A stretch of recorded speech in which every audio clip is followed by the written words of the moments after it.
ശ്രീമന്നാരായണീയം ദശകം 13 ഹിരണ്യാക്ഷവധം. ശ്ലോകം 5.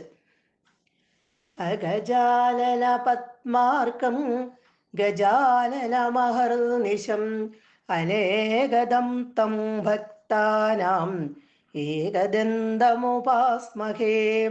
സരസ്വതി നമസ്തുഭ്യം വരദേ ജ്ഞാനരൂപിണി വിദ്യാരംഭം കരിഷ്യാമി സിദ്ധിർഭവതു മേ സദാ.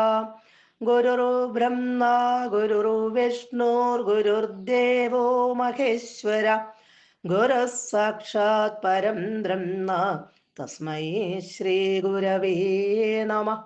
ഓം നമോ ഭഗവതേ വാസുദേവായ.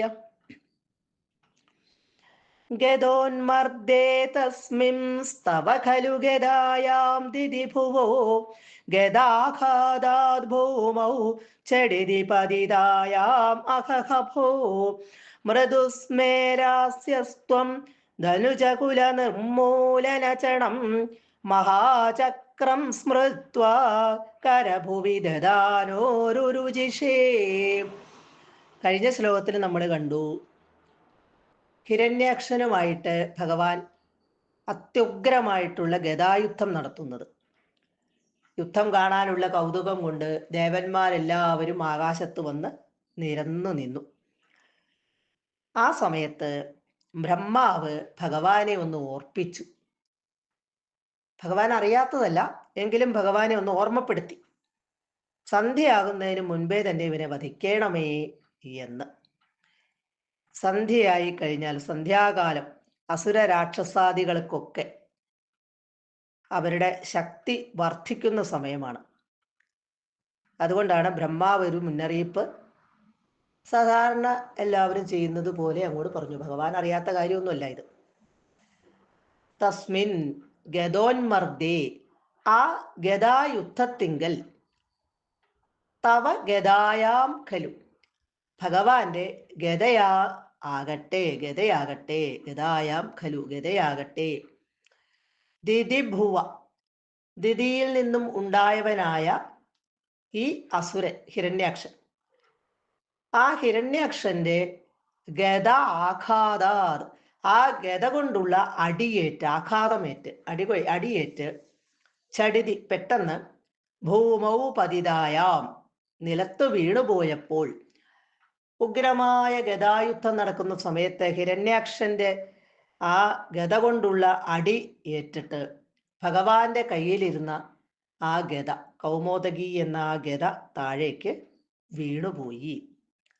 ഹാ ഹാ ഹാ, ആശ്ചര്യം, ഭൂ അല്ലേ, മൃദുസ്മേരാസ്യ, അവിടുന്ന് പതുക്കെ ഒന്ന് പുഞ്ചിരിച്ചുകൊണ്ട്, അവിടുന്ന് പതുക്കെ ഒന്ന് പുഞ്ചിരിച്ചുകൊണ്ട്, മൃദുവായിട്ടൊന്ന് പുഞ്ചിരിച്ചുകൊണ്ട്,